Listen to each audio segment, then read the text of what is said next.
तो kinetic theory and kinetic energy, उसी से संबंधित आपको आज क्लास चलाई जा रही है। और हमारा नाम तो आप जान ही चुके हैं, उसमें लिखा हुआ है सर प्रजापति के नाम से चलते हैं।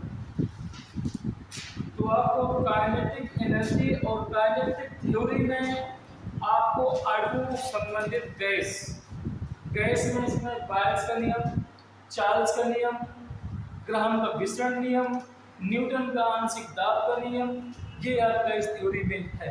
ठीक है, तो सबसे पहले हम आपको पढ़ाएंगे गैसों का आणविक सिद्धांत मॉडल। जैसे इसमें देखेंगे गैसों का आणविक सिद्धांत। गैसों का आणविक सिद्धांत देखिए, समझिए। जैसे किसी भी बर्तन में ये आपकी गैस भरी हुई है, इसमें गैस के अणु भरे हुए हैं, ये गैस के अणु भरे।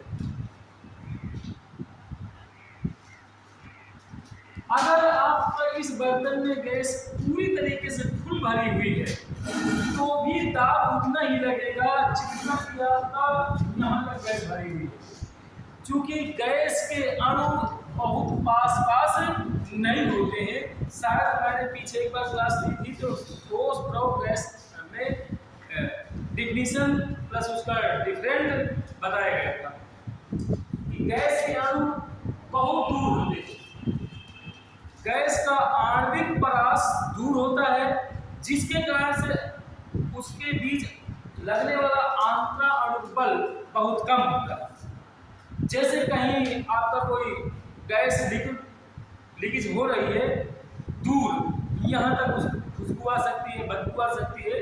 इसलिए आपके सिलेंडर 15 किलो का या 14 किलो का सिलेंडर होता है। मान लीजिए आपका 14 किलो कुछ ग्राम में होता है, 14 किलो 200 ग्राम का। अगर उसमें 1 kg भी बचती है आपका गैस, तो भी आपका खाना बनता रहता है। अगर आपके यहाँ 14 किलोग्राम भी भरी हुई है तो भी आपका खाना बनता रहता है। अगर 1 kg भी बची हुई है तो भी आपका खाना बनता रहता है। क्यों? क्योंकि गैस के जो अणु होते हैं वो पास होते ही नहीं है। अगर ऐसा होता पास होते तो ये ऊपर आ ही ना पाती। इसलिए ये गैसों का आणविक सिद्धांत मॉडल ये कहलाता है कि गैस के अणु पास ना होने के कारण से ये इधर उधर आपका चलते फिरते रहते हैं। ये आपका गैसों का आणविक सिद्धांत के अंतर्गत आता है। लेकिन हम इसको थ्योरेटिकल के अंतर्गत नहीं लिखेंगे, नहीं पढ़ेंगे, क्योंकि इससे संबंधित कुछ आता नहीं है। न्यूमेरिकल है, जो थ्योरेटिकल आना है वो मैं आपको बता के चलूंगा। इसके अंतर्गत आपका आता है, हम लोग पढ़ेंगे चार्ल्स का नियम, बायर का नियम, न्यूटन का आंशिक दाब का नियम, और ग्राहम का विसरण नियम, जो कि ये बहुत मोस्ट इंपॉर्टेंट है। इनसे संबंधित आपका न्यूमेरिकल 100% एक आता है। ठीक है, तो हम इसके अंतर्गत देखेंगे। सबसे पहले हम देखेंगे बायर का नियम, ये चार्ल्स जो भी आपका हो, जो भी पहले आता हो। तो बायर का नियम क्या होता है, ध्यान देंगे। सबसे पहले बायर का नियम देखेंगे। बायर का नियम आ रहा है इसमें हाँ। तो बायर का नियम क्या होता है, जो किसी भी बर्तन में गैस भरी होती है, किसी भी बर्तन में पानी भरा होता है, या पानी भरा हो या गैस भरा हो, या उसके अंदर कोई भी द्रव्यमान या ठोस भरा हो या लिक्विड भरा हो या आपका गैस भरी हो, उसका कोई ना कोई आइटम होता है, वॉल्यूम होता है। मान लीजिए कोई ना कोई इस बर्तन में गिलास है, गिलास में पानी भरा हुआ है, तो इसका कोई ना कोई निश्चित आयतन होगा, तो आयतन V होगा। पानी अगर उसमें दबाव न उत्पन्न होता हो तो पानी फैल के ऊपर आ सकता है, कोई ना कोई उसके अंदर के दाब लग रहा, तब वो साइलेंट रूप से भरा हुआ है। अगर दबाव ना होता तो वो क्या करता, बाहर छलक कर आ जाता। जैसे आपने देखा होगा किसी बर्तन में हम लोग चाय बनाते हैं या पानी बॉयल करने के लिए रख देते हैं, तो उसमें क्या होता है, जब हम लोग बॉयल करने के लिए रख देते हैं तो उसका जो पानी के जो अणु होते हैं वो बहुत हल्का हो जाते हैं। उनके जो परास होते हैं, दूरियां होती हैं, बहुत दूर और हो जाती है, हीट करने के बाद बहुत दूर हो जाती है। इसलिए वो आपने देखा होगा कि वो बॉयल होने के बाद पानी ऊपर उबल कर के नीचे आ जाता है, जैसे दूध होता है या पानी होता है। तो जो इसका पानी का जो आयतन होगा या जिसके अंदर ये जो कुछ पदार्थ भरा होगा उसका आयतन और इसका जो दाब प्रेशर काम करेगा, दाब 1/P के समानुपाती होता है। या फिर ये कहिए, यदि किसी इस नियम के अनुसार, किस नियम के अनुसार, बायोट के नियम के अनुसार, इस नियम के अनुसार किसी भी बर्तन में भरा हुआ लिक्विड या पदार्थ का आयतन उसके दाब के क्या होता है, व्युत्क्रमानुपाती होता है। जब व्युत्क्रमान का जो चिन्ह हटता है, एक कांस्टेंट हमारा आता है, क्या, V = K/V। या तो हम लोग ये लिख सकते हैं, या कांस्टेंट में कुछ भी आप ले सकते हैं, अलग अलग जगह अलग अलग कांस्टेंट आता है, ठीक है। तो आप के ले लीजिए, यहाँ पर लिख देंगे कि वेयर इज के कांस्टेंट, ठीक है। तो आप नोट कर लीजिएगा, मोस्ट इंपॉर्टेंट डिफिनेशन है इसकी। इस नियम के अनुसार, इस नियम के अनुसार, बॉयल के नियम के अनुसार, इस नियम के अनुसार, इस नियम के अनुसार नियत ताप पर, नियत ताप पर, नियत ताप पर किसी गैस के एक निश्चित द्रव्यमान का आयतन, निश्चित द्रव्यमान का आयतन, निश्चित द्रव्यमान का आयतन, निश्चित द्रव्यमान का आयतन उसके दाब P के, उसके दाब P के, उसके दाब P के व्युत्क्रमानुपाती, व्युत्क्रमानुपाती होता है, व्युत्क्रमानुपाती होता है। आधार के भाग में लेना है। अगर हम इसके नीचे बढ़े एक मान लेते बेटा, ये क्या हो जाएगा, V या PV = K या PV = मीतान लिख सकते हैं, या कांस्टेंट भी लिखा जाता है। तो इससे संबंधित अगर न्यूमेरिकल आपका आता है कि किसी गैस का दाब P1 हो, किसी दूसरी गैस का दाब P2 हो और उसका आयतन V1 हो और दूसरी गैस का आयतन V2 हो, तो उससे संबंधित न्यूमेरिकल आपका फार्मूला बनेगा P1 V1 = P2 V2।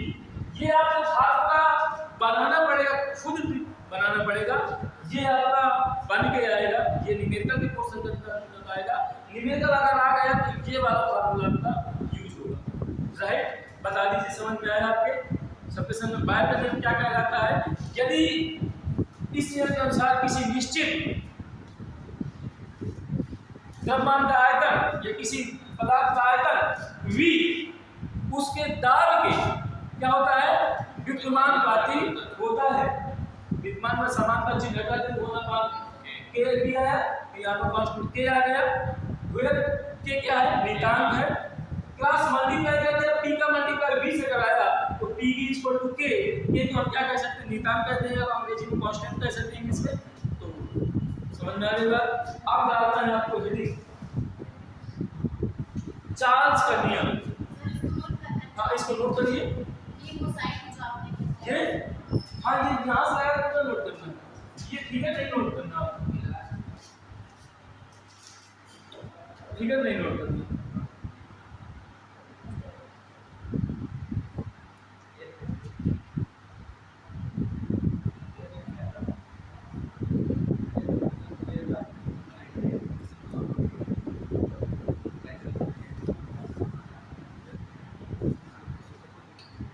अब डालना है चार्ल्स का नियम, रीडिंग डालना है नंबर 2 चार्ल्स का नियम। चार्ल्स का नियम क्या कह रहा है आपका,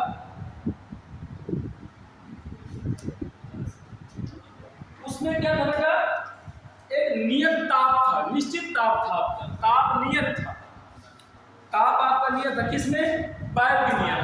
चार्ल्स के नियम में क्या होगा, निश्चित दाब होगा, इसमें बस ध्यान देना है, इसमें निश्चित दाब होगा, उसमें निश्चित ताप रहता है, इसमें निश्चित दाब है। किसी गैस का आयतन, मतलब अभी लिखना नहीं है आपको, इस नियम के अनुसार समझिए, लर्न ऑटोमेटिक जब लर्न हो जाएगा आपका।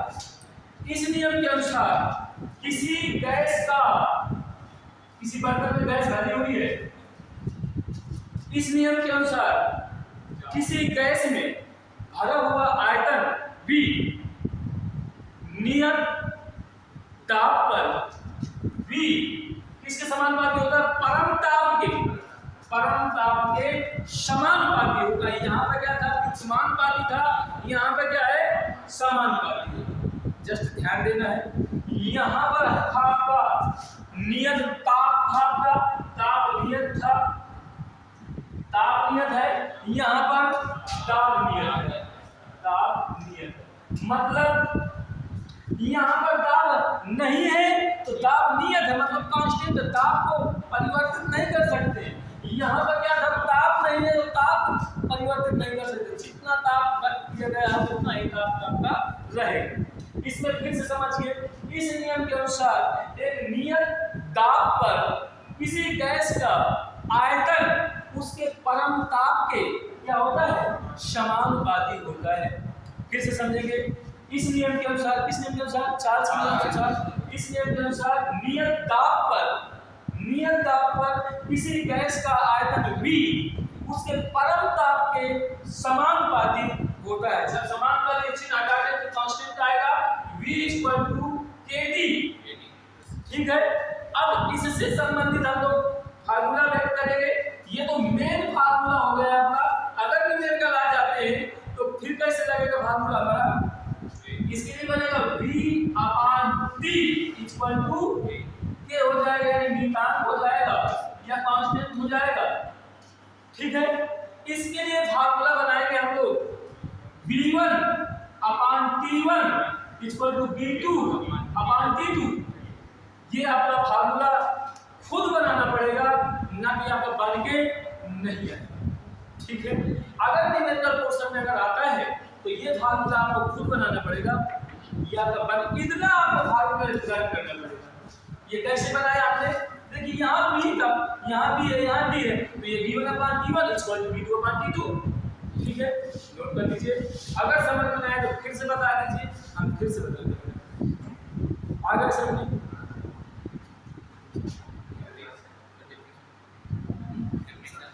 हाँ, डिवीजन लिखे, इस नियम के अनुसार, किस नियम के अनुसार, चार्ल्स के नियम, इस नियम के अनुसार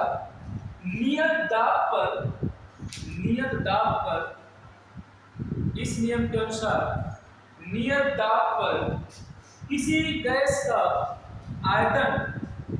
किसी गैस का आयतन परम ताप के समानुपाती होता है, परम ताप के समानुपाती होता है, परम ताप के समानुपाती होता है, परम ताप के समानुपाती होता है। ये फार्मूला लिख लीजिए यहाँ से, V समानुपाती T, V equal to KT, V/T, ये T को डिवाइड करके लाए हैं, इक्वल टू K बचा आपका, K को हम नियतांक कह दिया, नियतांक की जगह हम V2/T को लिख सकते हैं, राइट।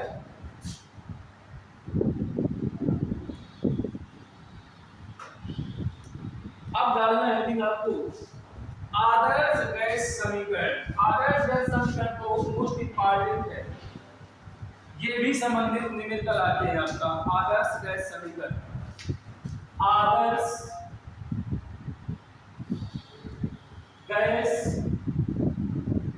समीकरण, मतलब हिंदी समझ में आ रही है ना, नहीं तो इंग्लिश बोले अरे। तो आदर्श गैस समीकरण क्या होता है? आदर्श मींस क्या होता है?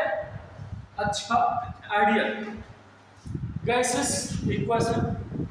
मतलब आदर्श गैस समीकरण का क्या कहना है, इसे कैसे डिफिनेशन डिफाइन करेंगे? जो समीकरण चार्ल्स और बायल के नियम का पालन करते हैं, ऐसे समीकरण जो बायल और चार्ल्स के नियम का पालन करते हैं उन्हें क्या कहते हैं? आदर्श गैस समीकरण कहते हैं। जैसे आपका प्रतिरोध का होता है, एक होता है अनुमी प्रतिरोध, एक होता है ओमी प्रतिरोध। अनुमी प्रतिरोध, एक होता है ओमी प्रतिरोध। अनुमी प्रतिरोध क्या होते हैं? जो ओम के नियम का पालन नहीं करते हैं वो अनुमी प्रतिरोध कहलाते हैं, जो ओम का नियम का पालन करते हैं उन्हें क्या कहते हैं? ओमी प्रतिरोध कहलाते हैं। ये आपका सेकंड फिजिक्स में पढ़ने मिलेगा, ठीक है? तो लिखेंगे इसकी डिफिनेशन, आदर्श गैस समीकरण की डिफिनेशन लिखेंगे। ऐसा समीकरण जो बायल और चार्ल्स के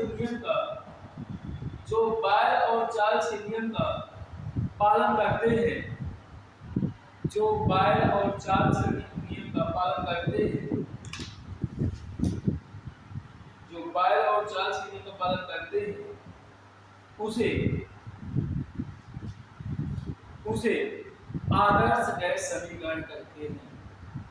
उसे आदर्श गैस समीकरण कहते हैं। सीधे आपका डेरिवेशन प्रूफ करने के लिए नहीं आता है, परेशान बिल्कुल ना होइएगा। सिर्फ आपका ये पूछेगा ऑप्शन में कि आदर्श गैस समीकरण क्या है। विकल्प में 4 ऑप्शन दिए होंगे, तो इसको लिखना है PV = nRT। कोई शब्द लिखा देता है PV = μRT, तो एक ही चीज है आपका। n भी आपका मूलों की संख्या है, म्यू है आपका मूलों की संख्या, ठीक है? यहाँ से PV = बना लीजिए, आप आंटी को डिवाइड कर लिया है तो μRT या nRT लिख देंगे, nR लिख देंगे। और देखिए R क्या है? गैस नियतांक है आपका, जिसकी वैल्यूएशन होती है। n क्या है? मूलों की संख्या। वो कह देगा कि गैस में 4 अणु मिलाए गए, 10 अणु मिलाए गए, 100 अणु मिलाए गए, तो मूलों की संख्या हो गई। ये R आपका नियतांक का मान होगा। इसका नियतांक का मान बताऊंगा मैं कितना होगा है। ये P है आपका दाब, V है आपका आयतन, T है आपका टेम्परेचर। तो ये आपका PV = हम लोग क्या लिख दिया इसको? नियतांक। इसको भी नियतांक कह देंगे। तो फार्मूला क्या बनेगा? अगर डबल गैस है आपके पास तो P1 V1/T1 = P2 V2/T2। जिस ये आपका आदर्श गैस समीकरण के लिए फार्मूला आ जाता है। जब भी आपका निकलेगा तो या तो ऑप्शन ये दिए होगा, या तो ऑप्शन ये दिए होगा, या तो ऑप्शन ये दिए होगा, या तो ये दिए होगा। ये नहीं दिए गया है, ये न्यूमेरिकल लगाने के लिए दिए गए हैं, ठीक है?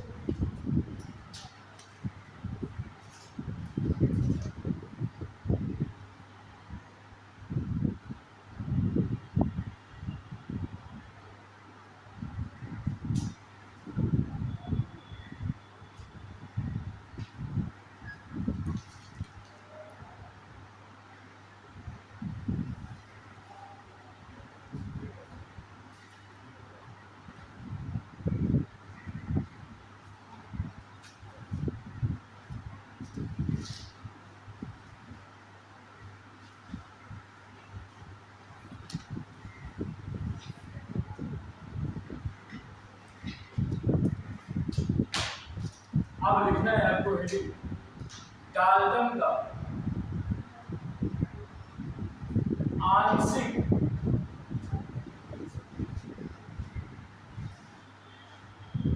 दाब का नियम। मोस्ट इंपॉर्टेंट है आपका ये, इससे संबंधित कई बार नंबर पूछा गया है। डाल्टन के आंशिक दाब का नियम। डाल्टन का आंशिक दाब का नियम क्या कहलाता है? जैसे कि आप इस क्लास के अंदर बैठे हुए हैं, तो एक समूह में बैठे हुए हैं। आपने समुच्चय पढ़ा होगा कक्षा 11 में, मैथ में, ठीक है ना, सेट पढ़ा है। तो ये अगर कह दिया जाए तो ये आपका एक क्लास के समूह हो गए। वो भी फिर आपको पूछा जाए किस क्लास के तक आईआईटी या नीट के क्लास का समूह कहलाएगा, समुच्चय कहलाएगा, ठीक है। तो ये डाल्टन कांसिता का नियम क्या कहलाता है? यदि मान लीजिए किसी बर्तन में आपका गैस भरी हुई है और उसमें दाब लगता है, यहाँ पर दाब लग रहा है, यहाँ पर भी दाब लग रहा है, यहाँ पर भी दाब लग रहा है, यहाँ पर भी दाब लग रहा है, यहाँ पर भी, सभी जगह दाब लग रहा है। कुछ गैसें ऊपर की ओर उड़ रही है, क्योंकि गैस के अणु कोई निर्धारित तो रहते नहीं है, इसलिए इधर उधर सब चल रहे हैं। मान लीजिए इस पर जो दाब लग रहा है पीए लग रहा है, पीए का मतलब हो गया ये प्रेशर ए पॉइंट पर लग रहा है, इसका नाम दे दिया पीबी दे दिया, इसका नाम पीसी दे दिया, इसका नाम पीडी दे दिया, इसका नाम पीई दे दिया, पीएफ दे दिया, पी और ढेर सारे दे दीजिए। तो इनका जो संयुक्त दाब होगा, टोटल प्रेशर होगा, यानी कि टोटल प्रेशर होगा वो कुल टोटल के P equal to PA plus PB plus PC plus PD data जितने भी होंगे वो टोटल के इक्वल के क्या होगा, बराबर होगा। मतलब किसी इस नियम के अनुसार से हम क्या पढ़ेंगे, इस नियम के अनुसार दो या दो से अधिक गैसें किसी बर्तन में भरी हो तो उनका अलग अलग दाब संयुक्त दाब के क्या होता है, बराबर होता है। तो ये क्या कहलाता है, डाल्टन कांसिता दाब का नियम कहलाता है। तो लिखेंगे, चित्र नहीं बनाना है आपको, सीधे लिख देंगे इसको, डाल्टन कांसिता इंग्लिश डाल्टन कांसिता का नियम, डाल्टन कांसिता का नियम, Dalton of law of partition pressure, लिख लीजिए, Dalton law of partial pressure, Dalton law of partial pressure. तो लिखेंगे इस नियम के अनुसार, इस नियम के अनुसार यदि एक ही बर्तन में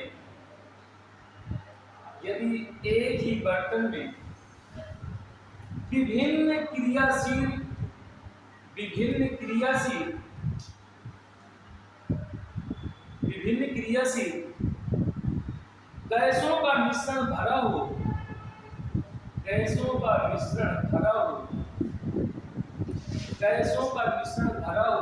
तो समान ताप पर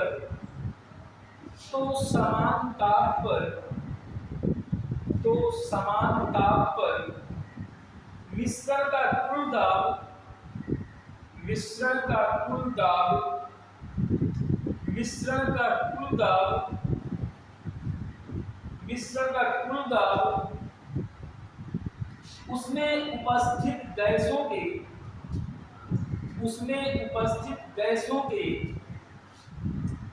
अलग अलग दाबों के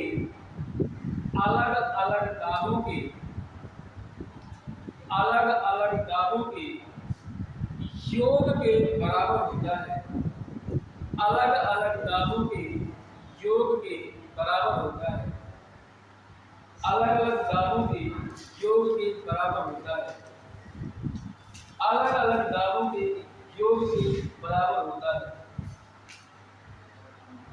अलग अलग दाबों के योग के बराबर होता है। ये फॉर्मूला नोट कर लीजिए, P equal to PA plus PB plus PC plus PD, data जितने भी हो सकते हैं वो सबके इक्वल रहेगा, ठीक है।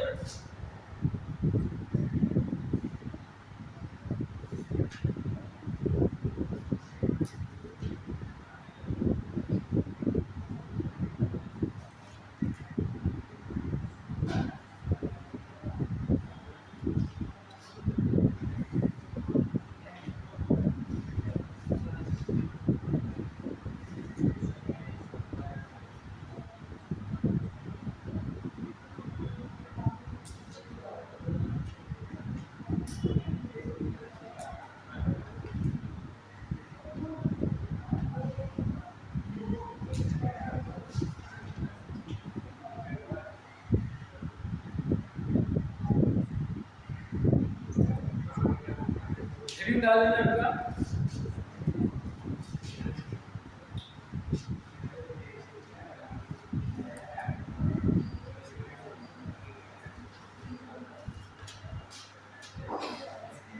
गैसों के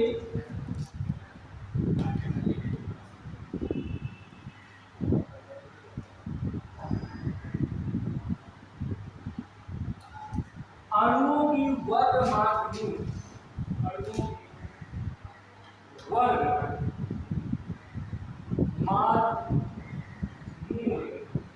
चार,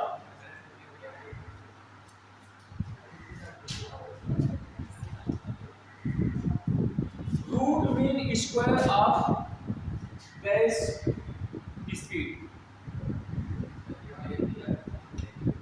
इससे संबंधित आपका न्यूमेरिकल आता है जो कि फार्मूला से दिखाया जाएगा आपको, ना कि उसका डेरिवेशन में प्रूफ नहीं करवाया जाएगा क्योंकि डेरिवेशन आता ही नहीं है। तो इससे संबंधित सिर्फ आपको वर्गमात्र मूल चाल, मतलब हम लोग इसको कहेंगे VRMS। V का मतलब स्पीड हुआ आपका, R का मतलब क्या हुआ आपका रूट हुआ, M का मतलब मीन हुआ, S का मतलब स्क्वायर। इसका मतलब ये हुआ, इससे संबंधित ये वाले का आपका फार्मूला से नोट कर देना है। V = समानुपाती T होता है, मतलब इससे संबंधित अगर करेंगे तो T। तो थोड़ा सा लिखेंगे, कैसे लिखेंगे समझिए इस बात को। गैसों में अणु की वर्गमात्र जो चाल होती है परम ताप क्रम के वर्गमूल के क्या होती है, समानुपाती होती है। देखिए ये वर्गमूल लग गया, वर्गमूल T है क्या टेम्परेचर है, तो हम लोग गैसों के अणु की वर्गमात्र चाल फार्मूला क्या बनेगा, जो VRMS होता है वो परम ताप क्रम के वर्गमूल के क्या होता है, समानुपाती होता है। लिखेंगे पहले फार्मूला नहीं लिखेंगे, पहले थ्योरी लिखेंगे। किसी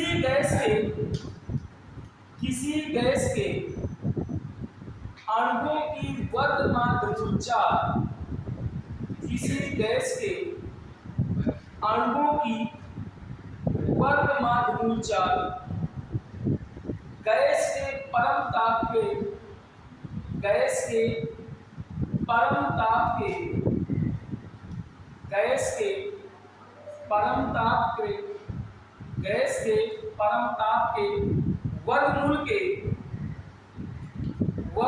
के समानुपाती होती है, वर्गमूल के समानुपाती होती है, वर्गमूल के समानुपाती होती है।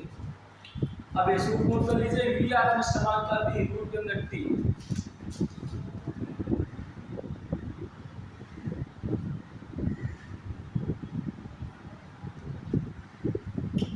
इससे संबंधित जब समांतर चिन्ह हटेगा तो हमारा VRMS बनेगा रूट के अंदर 3R/M/T। ये पूरा का पूरा आपका कांस्टेंट होता है। या तो कह देगा M क्या है, M है मूलों की द्रव्यमान, ठीक है। तो मल्टीमीटर चलाऊंगा तो सब समझ में आ जाएगा क्या है क्या नहीं है, ठीक है।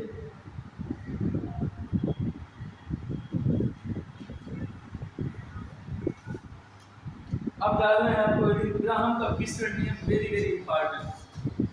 ग्राहम का विसरण नियम, ग्राहम का विसरण नियम, ग्राहम का विसरण नियम।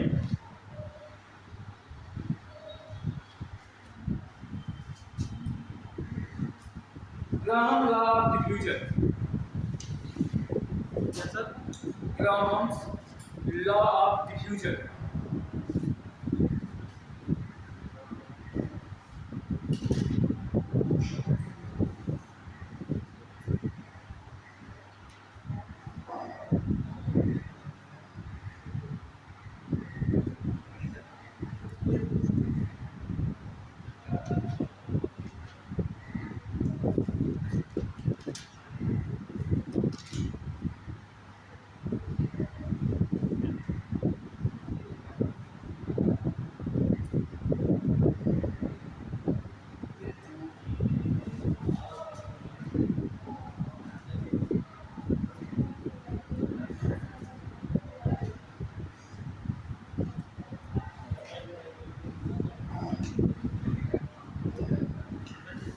ध्यान दीजिए, ग्राहम जी ने कहा है कि यदि कोई दो गैसें भरी हो किसी बर्तन में और उनके घनत्व अलग अलग हो, मतलब D1 हो और D2, घनत्व को हम लोग D से व्यक्त करते हैं, तो उसकी जो दर होती है R, उसके वर्गमूल के 1/D के वर्गमूल के विद्यमान पाती पर डिपेंड करती है। अगर इससे संबंधित हम फार्मूला बनाएंगे भी, तो अगर हमारा फार्मूला बनेगा तो R1/R2 इक्वल टू क्या बनेगा, रूट के अंदर D2/D1, यही बनेगा विद्यमान पाती है। देखिए, तो इस नियम के अनुसार हम क्या बनाएंगे, यदि किसी बर्तन में अलग अलग आपके घनत्व के द्रव्यमान भरे हुए हैं, उनकी जो मिश्रण की दर होगी, मिश्रण की दर को हम लोग R से डिनोट करते हैं, मिश्रण की दर जो R होगी उनके घनत्व के वर्गमूल के क्या होगी, विद्यमान पाती होता है। तो सूत्र बाद में लिखेंगे, इससे पहले लिखेंगे। इस नियम के अनुसार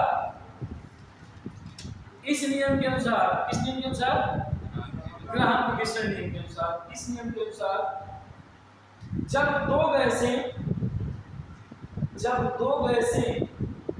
एक ही ताप तथा दाब पर, या तो भी लिख सकते हैं समान ताप पर, एक ही का मतलब समान ताप पर लिख सकते हैं, एक ही ताप और दाब पर परस्पर विसरित होती है, विसरित का मतलब फैलती है, परस्पर विसरित होती है, तो उनके विसरण की दर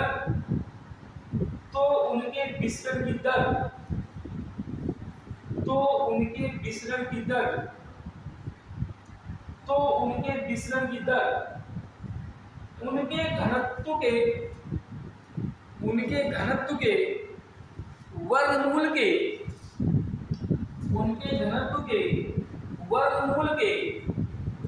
विद्यमानुपाती होती है, उनके घनत्व के वर्गमूल के विद्यमानुपाती होती है, घनत्व के वर्गमूल के विद्यमानुपाती होती है। अब यहाँ से आप फार्मूला नोट कर लीजिए, R समानुपाती 1/D, इसका फार्मूला नोट किया हमने, तो R1/R2 equal to D2/D1 note कर दीजिए। कैसे समझ आया? चलो कोई बात नहीं, देखते हैं, ये तो समझ में आ गया ना। ये R क्या है, मिश्रण की दर, और ये D क्या है, घनत्व। उसने यही शब्द तो कहा है कि यदि दो गैसें अगर समान ताप पर किसी पर भरी हुई है, तो अगर वो मिश्रित होती है तो मिश्रण की दर जो R होगी उनके घनत्वों के, देखो इधर, घनत्वों के वर्गमूल के क्या होती है, विद्यमानुपाती होती है। कि विद्यमानुपाती वर्गमूल का मतलब ये आपका रूल लगा, विद्यमानुपाती होती है। जब देखिए, यदि पहली गैस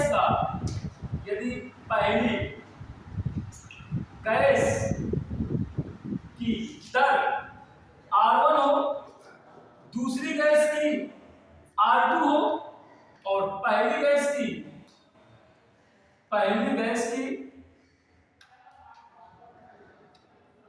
का घनत्व क्या हो, D1 हो, दूसरे क्या हो, D2 हो। ध्यान दीजिएगा इसके लिए, अभी जैसे हम लोग का V समानुपाती रूट ये T था, इससे संबंधित हमने क्या फार्मूला बनाया था, V इक्वल टू KT बताया था, तो V/T इक्वल टू क्या आया था। इसी संबंधित देखिए, जब हम लोग यहाँ समानुपाती चिन्ह हटाएंगे तो R equal to K root के अंदर 1/D बनेगा। अगर बात करते हैं, हम अलग अलग की बात करेंगे, तो ध्यान दीजिएगा इधर, इसके लिए R1 equal to K root के अंदर 1/D1 बनेगा ये कि नहीं बनेगा। दूसरा समीकरण इक्वेशन एक बना दिया, दूसरा इक्वेशन बनाएंगे यानी कि दूसरी गैस के लिए, तो बनेगा R2 equal to K root के अंदर 1/D2 बनेगा। इक्वेशन नंबर 2 बना, 1 डिवाइड सेकंड कर देंगे, तो बनेगा R1/R2 equal to K, root के अंदर 1/D1 अपॉन K, रूट के अंदर 1/D2, K से K आपका कैंसिल आउट हुआ, तो R1/R2 इक्वल टू, आप ध्यान दीजिएगा मैथ का रूल होता है 1/A हो और रूट के अंदर B हो तो इसको लिख सकते हैं रूट A/B लिख सकते हैं। कक्षा 9 में ही कैंडी का रूल दिया था, इसको लिख सकते हैं हम रूट के अंदर पूरा 1/D1 अपॉन 1/D2। अब क्या होता है, फर्स्ट का 4 के साथ मल्टीप्लाई, सेकंड का 3 के साथ मल्टीप्लाई, ऐसे तो होता है। तो ये बनेगा R1/R2 इक्वल टू रूट के अंदर जब D2 का मल्टीप्लाई 1 से कराऊंगा तो D2 आएगा और D1 का मल्टीप्लाई 1 से कराऊंगा तो क्या आएगा, D1 आएगा। यही तो मैंने लिख दिया था डायरेक्टली, कहां गए, चलो इरेज कर दिया था ना मैंने, तो मैं डायरेक्टली लिख दिया था। लेकिन हालांकि आपको ये डेरिवेशन प्रूफ ही नहीं करना है, समझ रहे हैं ना आप, मैं डायरेक्टली आपको बता रहा था कि वो चीज लर्न करना है जो चीज आपकी परीक्षाओं में आना है। ये डेरिवेशन प्रूफ करने के लिए नहीं आएगा, आपको ये प्रूफ करना, लेकिन सीख लोगे तो बहुत अच्छी बात है। ठीक है, नोट कर लीजिए, अब आए सर में तो नोट कर लीजिए, ये नोट करना, ठीक है।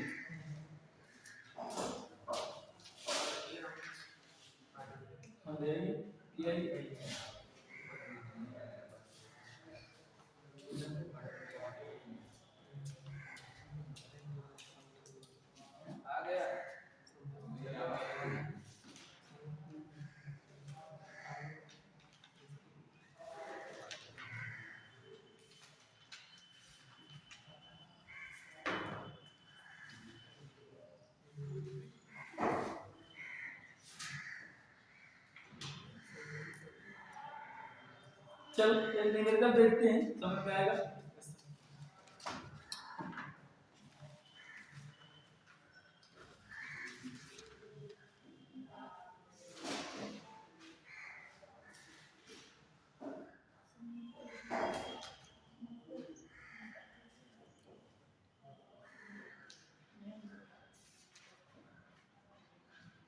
बोलो बेटा,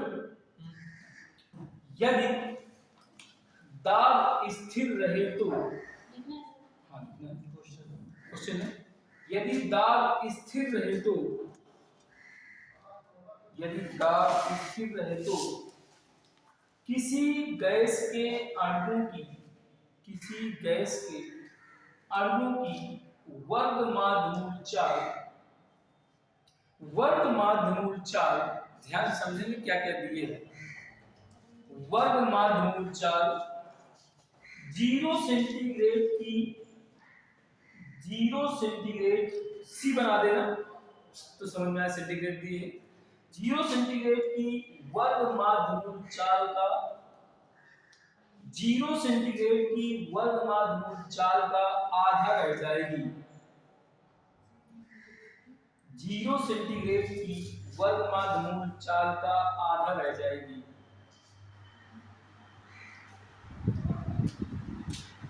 तो ध्यान से समझ लीजिए, न्यूमेरिकल को पढ़ लीजिए, दिया बहुत कुछ है, कुछ भी नहीं दिए न्यूमेरिकल में।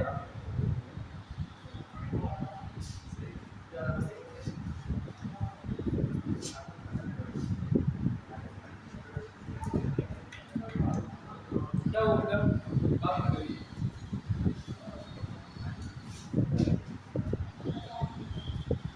एक बार न्यूमेरिकल को पढ़ लीजिए क्या क्या दिए हैं और क्या क्या पूछ रहा है। आईआईटी में आया हुआ क्वेश्चन है ये, आईआईटी में आया हुआ क्वेश्चन, ठीक है।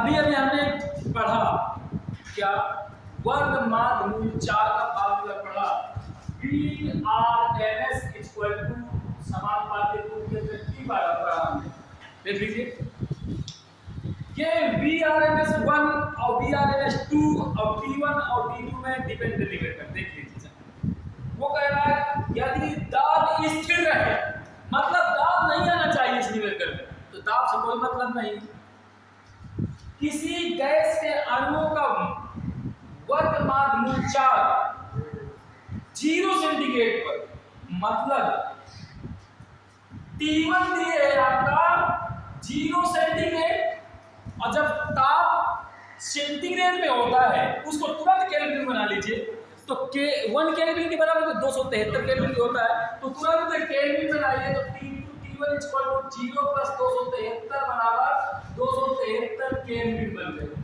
आगे फिर निबंधन को पढ़ लीजिए कि 1 माद मूल 4 मतलब जो आपका 4 का आधा रह जाएगा, तो कह रहा है कि किस ताप पर B2 T2 निकालना है हमें, ये T2 निकालना है, और वो कह रहा है कि किस ताप पर, तो T2 हमें आउट करना है, T1 की वैल्यू दी गई है आपका। फिर इसने कहा है कि 0 सेंटीग्रेड की 1 माद मूल 4, 0 सेंटीग्रेड का मतलब पहला, यानी कि V1 RMS जो है वो क्या हो जाएगा, जो B2 है उसका पहले का आधा हो जाएगा, तो मतलब ये 1/2 दिए और किसके, B2 RMS के। यही तो क्वेश्चन पूछ रहा है, देख लीजिए, पढ़ लीजिए क्या कह रहा है ना। अब हमारा सूत्र क्या होता है देखो ना, उसको ना देखो, इधर ध्यान दीजिए, हाँ तो इधर ध्यान दीजिए। अब इससे संबंधित निवेदन हम देखिए, फार्मूला सिर्फ ये बताया है, जबकि हमें फार्मूला पहले नहीं नोट करना चाहिए, बाद में नोट करना चाहिए, लेकिन हम आपको याद दिलाने के लिए पहले नोट करवा दिया था, ये फार्मूला पे लगेगा। तो फार्मूला हमारा होता है VRS समानुपाती रूप में गति, इससे संबंधित निवेदन क्या बनाएंगे हम, V1 RMS upon V2 RMS equal to T1 upon T2, ये तो बनेगा समानुपाती बनेगा। अगर धोखे से यहाँ पर 1 अपान T होता तो क्या बनता, T2 अपान T1 बनता, वही बात जो प्रूफ करके बताया, ठीक है। यहाँ पर आपका T है तो सीधे डायरेक्ट रह गए यही। अब ध्यान दीजिए क्या क्या दिए वह देख लीजिए। चलिए V1 RMS हम अगर निकालना चाहें तो क्या रख देंगे, ये 2 इधर आ जाएगा, मतलब V1 RMS इक्वल टू हो जाएगा 2V2 RMS, ऐसे तो होगा, मतलब कि B2 तो जो करते रहेगा और B1 के लिए कितना पुट कर देंगे 2V2 RMS। हम इसको सिद्ध करने के लिए कर दिया, तो यहाँ पर रख देंगे 2V2 RMS, ये सफिक्स में रहेगा RMS upon V2 RMS। V2 RMS की जगह कुछ नहीं दिए, या तो फिर भी इसकी जगह आप लोग इतने रखिए तो 1/2 भी ऊपर ले जाएंगे, है ना। ये देखिए आगे T1 की वैल्यू आपकी दी गई है 0 सेंटीग्रेड, तो 0 को हमने केल्विन में कन्वर्ट किया, ये 273 हो गया, और T2 हमें आउट करना है, तो T2 ये 0 का 0 रख दिया, ये देखिए ये और ये कैंसिल आउट हो गया, तो 2 अपान 1 बन गया इक्वल टू रूट के अंदर 273 अपान T2। अगर हम थोड़ा सा मैथ अगर जानते हो अगर आप तो डायरेक्टली कर दीजिए, नहीं तो लिखेंगे दोनों पक्ष ओवर करने पर तो रूट घटाएंगे किसी ओवर करेंगे, या तो ऐसा करेंगे यहाँ से ओवर घटेगा यानी रूट हटेगा, इधर स्क्वायर लग जाएगा, समझ जाएंगे। बाय वाले कौन है इनमें, बाय वाले सब है, चलिए कोई बात नहीं। यहाँ पे लिखेंगे दोनों पक्षों का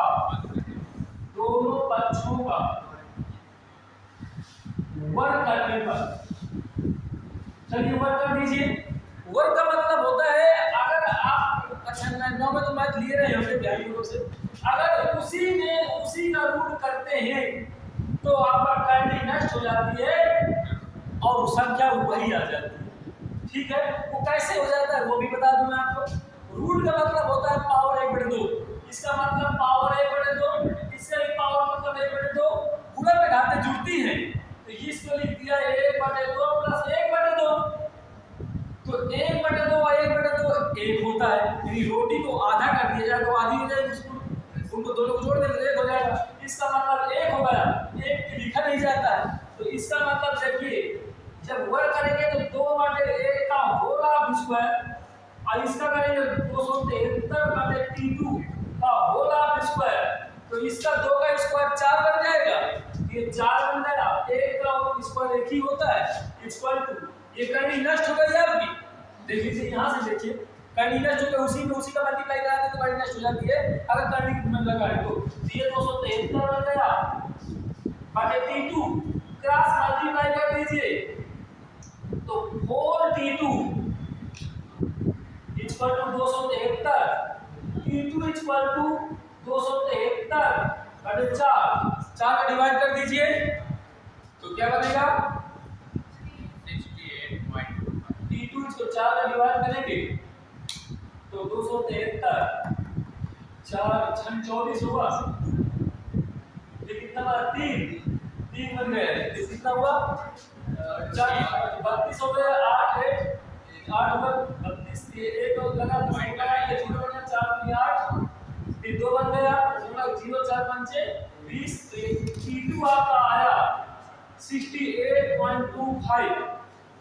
ठीक है, अगर आपको सेंटीग्रेड में निकालना है, ये तो आपका केल्विन में आया, अगर सेंटीग्रेड में निकालना है तो भी 273 में उसको घटा देंगे तो सेंटीग्रेड में आ जाएगा।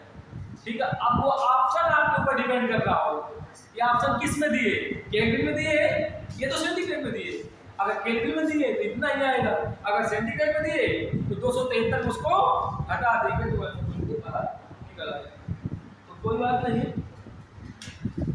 पहले से अपन इनमें में सेंटीग्रेड में दिए तो सेंटीग्रेड में निकाल देंगे, तो T2 इक्वल टू 273 माइनस 68.25, तो घटा दीजिए 273.00 में 68.25 घटा देंगे तो 5, 9 में 2 निकल जाएंगे 7, या 12 12 में निकल जाएंगे 4, 0 ये 2, तो 204.75 सेंटीग्रेड, ये आपका आंसर है।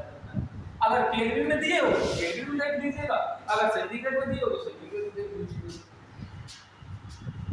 ठीक है,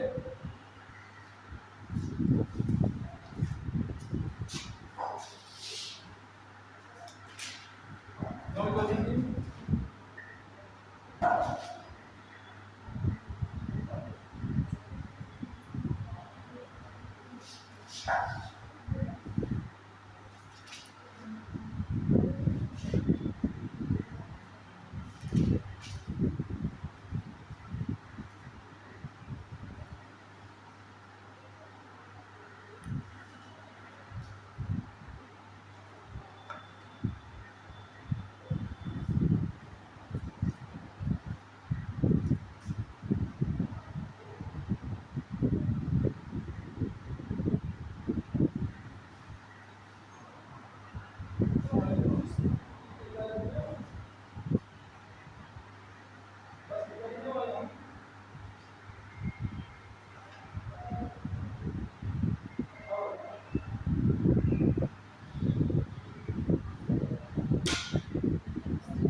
हो गया बेटा, नोट हो गया।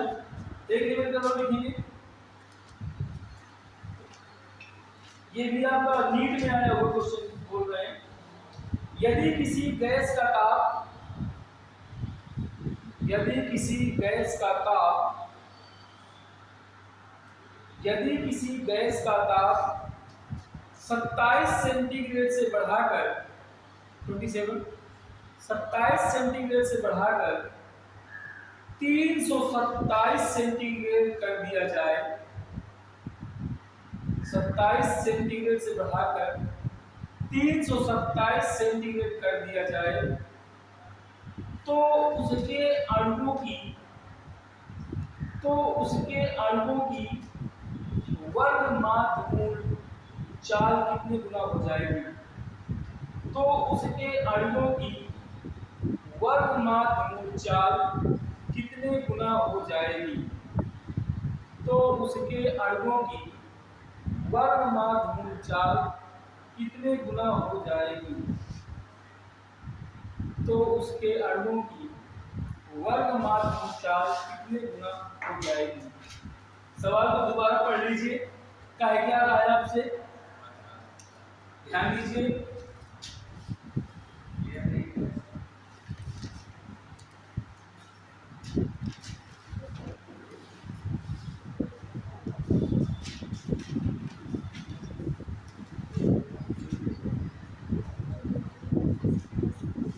देखिए उत्तर के ऊपर पढ़ेंगे।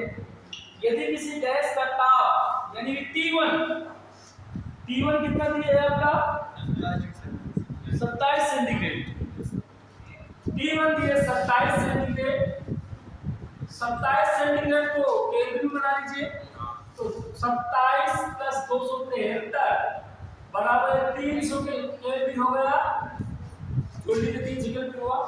फिर बढ़ना कितना हो जाता है 327 सेंटीग्रेड, T2 327 सेंटीग्रेड, इसमें भी 273 ऐड करिए, तो T2 327 प्लस 273 ऐड करेंगे, तो ये 7 3 10 7 2 9 10 3 2 5 6 600 केल्विन हुआ।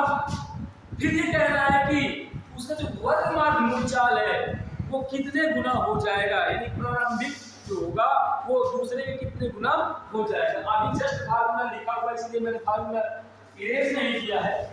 तो V1 upon V1 RMS upon V2 RMS equal to root के अंदर T1 की वैल्यू कितनी दी गई है 300 केल्विन, ये 300 केल्विन हो गया, अपान ये 600 केल्विन हो गया, 0 0 कैंसिल 3 3 6, तो आपका V1 RMS upon V2 RMS, ये 1 अपान रूट 2 लिख सकता हूँ क्या, यहाँ पे 1 है, 1 का वर्गमूल 1 ही होता है, 1 का स्क्वायर 1 ही होता है, लेकिन 2 का वर्गमूल अगर निकालना चाहेंगे तो 1.414 होता है, 1.414 होता है, लेकिन ये नहीं लिखना हमें, क्लास मल्टीप्लाई कर देंगे, वो गुना पूछ रहा है कितने गुना हो जाएगा, तो V2 का मल्टीप्लाई 1 से करेंगे, तो V2 RMS equal to root 2 का मल्टीप्लाई V1 RMS से करेंगे, तो रूट 2 V1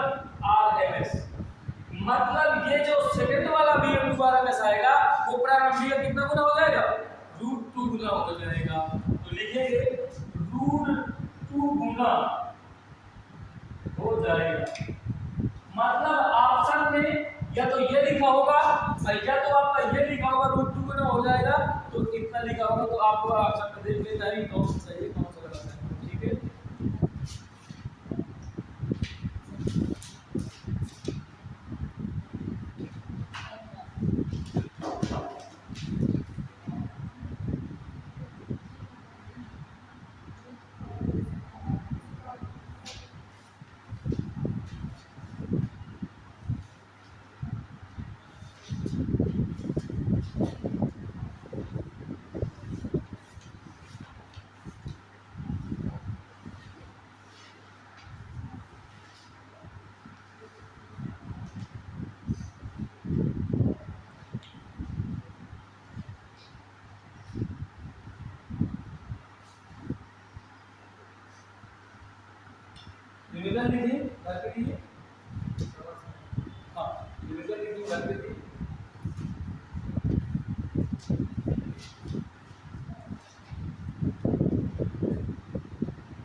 ताप पर अच्छा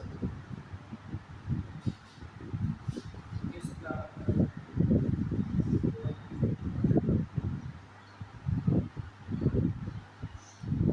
किस ताप पर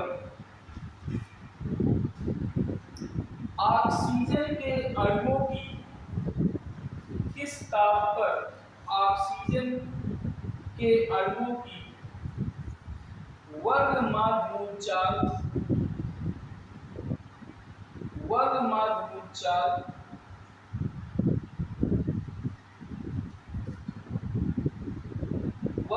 मूलचाल 150 मीटर प्रति सेकंड है। 150 मीटर प्रति सेकंड है। उसी ताप पर हाइड्रोजन के उसी ताप पर हाइड्रोजन के अणुओं की वर्गमाद मूलचाल की गणना कीजिए। वर्गमाद मूलचाल की गणना कीजिए। उसी आगे लिखिए ऑक्सीजन तथा हाइड्रोजन के अणु भार क्रमशः ऑक्सीजन तथा हाइड्रोजन के अणु भार क्रमशः 32 तथा 2 हैं। 32 तथा 2 हैं। 32 तथा 2 हैं। फार्मूला अभी जस्ट बताया गया है। VRMS इक्वल टू रूट के अंदर 3RT/m। m होता है उसका अणुभार। ठीक है, ये फार्मूला लगाना है आपको। इससे संबंधित आपका फार्मूला ये लगेगा। R आपका यहाँ से हट जाएगा, 3R का हट जाएगा, T और M आपका बचेगा। ठीक है, क्योंकि हम सूत्र बनाएंगे तो 3R तो कांस्टेंट है, 3R कैंसिल हो जाएंगे, तो डिवाइड करेंगे तो आपका T और M में कन्वर्ट हो रहा है। तो हाइड्रोजन का अणुभार 2 दिए और ऑक्सीजन के अणुभार 32 दिए। मान लीजिए O2 है, गैस को तो अणु के रूप में लिखते हैं ना, और H2 है। एक O का 16 होता है, 2 O का 32 हो गया, 16 32। तो आपको इसका उत्तर आ रहा है, उत्तर बोल देता हूँ 600 मीटर प्रति सेकंड। 4 पूछ रहा है, कोई मूलमंत्र 4। अब पहले वाला टेम्परेचर निकाल लेना है आपको, इसका नहीं बताऊंगा। उत्तर दिए दूसरे वाले का, मतलब उसी में वर्गमाद मूलचाल निकाला है ना, तो 600 मीटर प्रति सेकंड उत्तर आ रहा है आपका। टेम्परेचर नहीं बताया ये। ठीक है, तो आज का मैं यही खत्म कर देता हूँ। कल आपको नहीं मिलता है, दूसरे मिलेंगे, शनिवार को मिलेगा मॉक टेस्ट। क्लोज